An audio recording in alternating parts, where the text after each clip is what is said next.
Hi, my name is Feely, the robot bunny. I am a speedrunner of Majora's Mask. Today we will be answering the question of how much of Great Bay Temple can we complete without using the Zora Mask.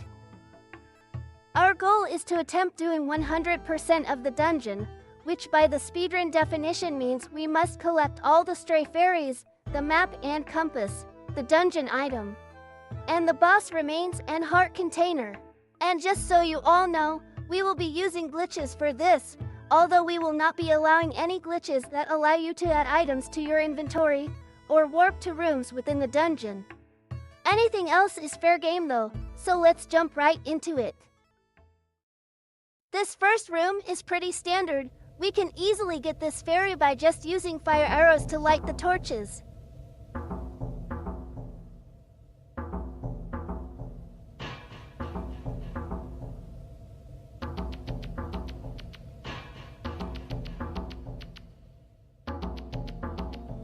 The second room becomes a bit more interesting, using a bombchu and arrow to spawn these two fairies, and then using a trick called Goron Water Wheel to cross to the other side of the room.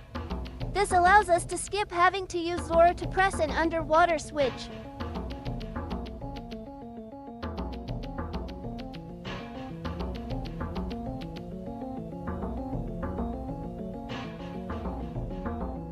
After we cross to the other side, we are then going to do a glitch called bomb hovering, which will allow us to go out of bounds. We want to do this so we can access the final room of the dungeon early, as we are going to do the dungeon in reverse order.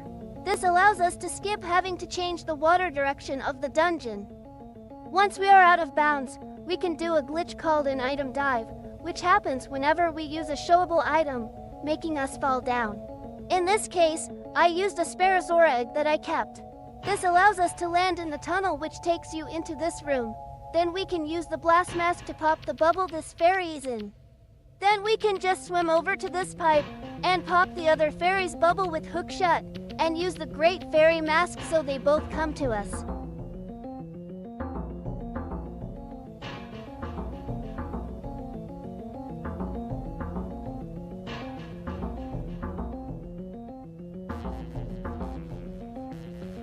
Once we get the fairies, we can hover over to the exit and perform another item dive, which allows us to dive as deep into the water as we want, so we can use the exit. The exit will push us out into the main room, and the current will take us into the next room we want to enter.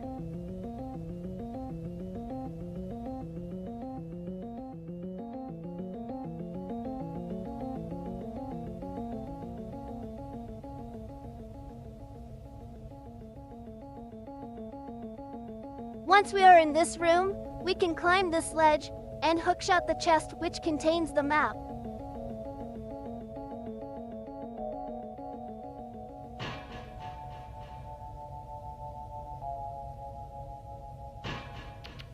Now we can get the fairy that's in the pot here, and then do some more hovering to access the seesaw room from reverse.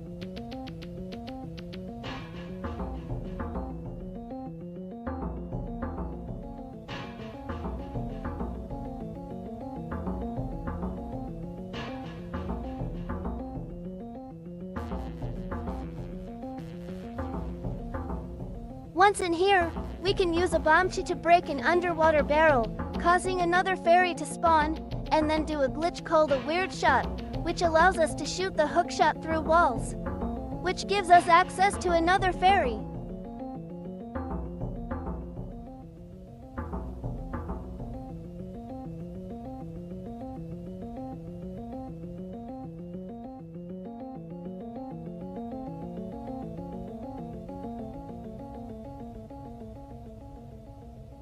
In the next room, we can do a long jump, a trick which allows us to jump really far by taking damage, to get on top of this water wheel, and then with precise movement, we can land on the spinning part and hookshot the chest.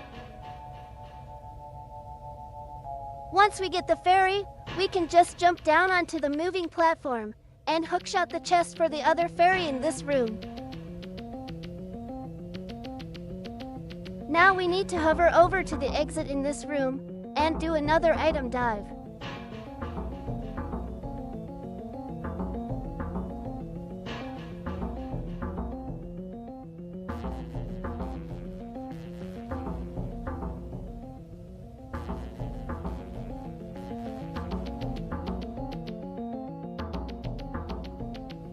These next rooms are fairly simple. We can kill these biobabas with arrows, which will spawn the fairy. Once we do that, we can go back to the previous room and shoot the pot to get another fairy, and then hookshot the compass chest.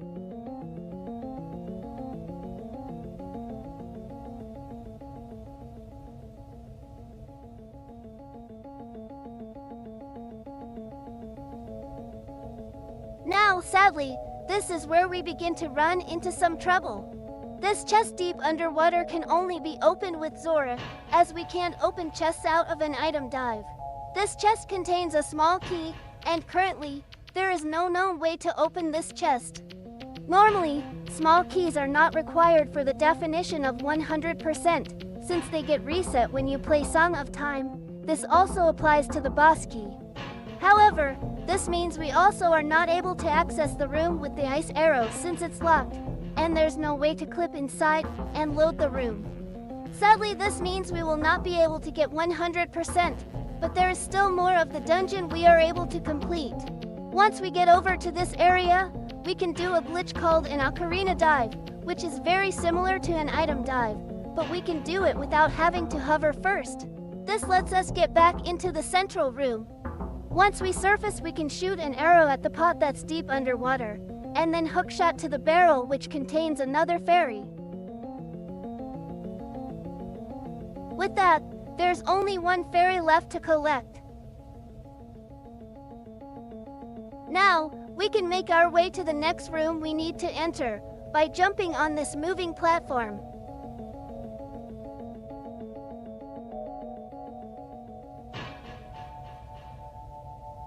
Normally we would need the ice arrow to freeze this water, so we can climb the ladder to get to the room, but we can just hover up there instead.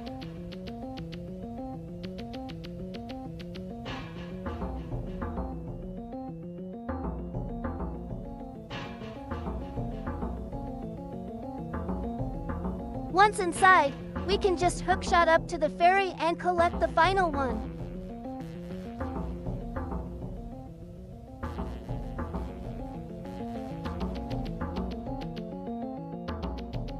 Now, the astute gamer probably noticed that we did not collect the boss key, and we also were in the room that leads to the boss much earlier in the run, and we aren't going back there.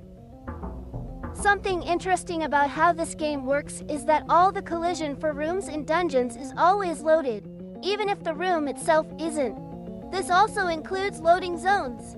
So, if we are able to get very far out of bounds, we can actually reach the loading zone that takes us to the boss room, which is exactly what we are going to do.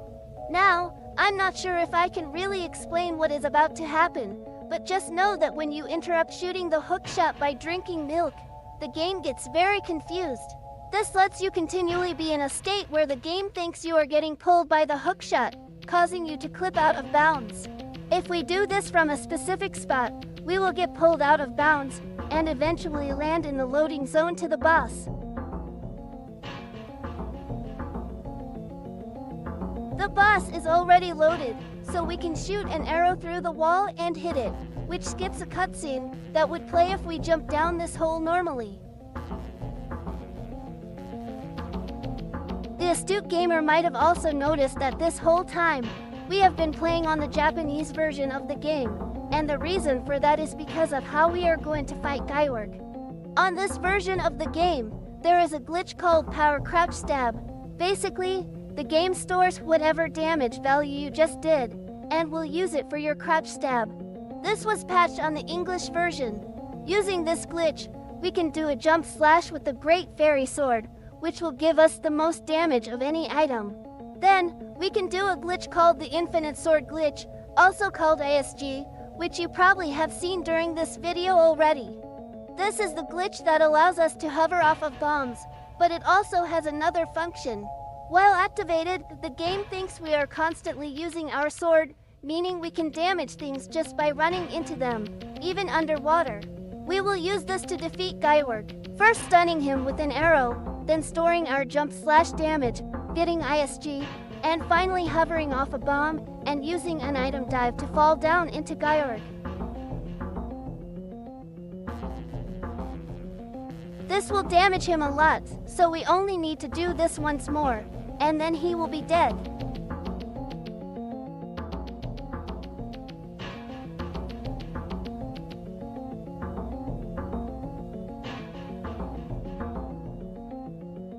And now, we can get the heart container, and grab the boss remains, completing the dungeon.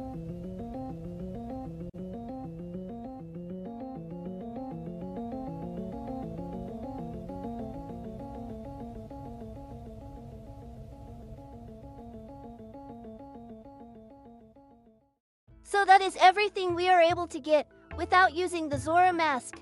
There are 20 total things within this dungeon we were required to get for 100%. We were able to collect 19 of them, meaning we completed 95% of the dungeon. Maybe one day we will find a new glitch that will allow us to do all 100%, but for now, this was pretty cool. Thank you for making it to the end of my video. I have never done something like this before, so if you want to see more, please like and subscribe.